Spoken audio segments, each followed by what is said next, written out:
Hi guys, I'm Mike and welcome to Translating Love. Today I'd like to explore two passages of scripture with you and see the difference in how things were carried out.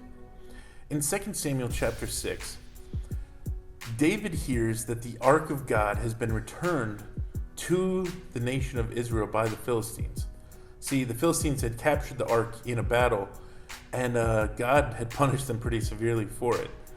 And so they sent it back on a cart drawn by oxen back to the nation of Israel.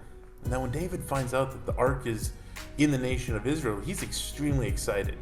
And so he goes down and he says, I'm going to bring this ark back up to Jerusalem so that it can be with me where I'm at.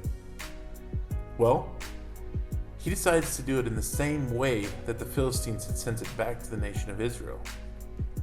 It makes sense from some perspective that you would put a heavy object in a cart to carry it. But you see, this was not the way that God had told the nation of Israel how to transport his ark. David knew better. David knew that the Levites were meant to be the ones that carried the ark of God.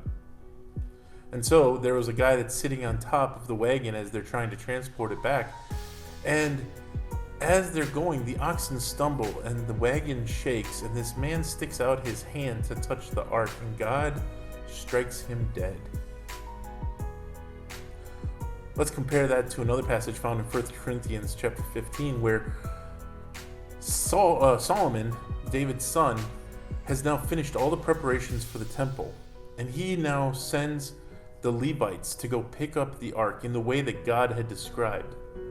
And it says this. It says that when the weight of the poles that bore the ark rested on the shoulders of the Levites, God gave them supernatural strength to bear the load, and they were able to carry the ark to the temple.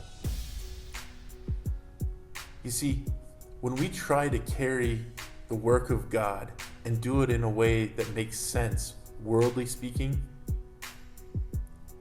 we will always find ourselves trying to assist God in his work. That's a dangerous place to be.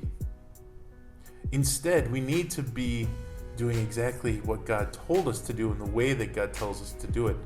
Because when we do that, he'll give us strength to bear the load.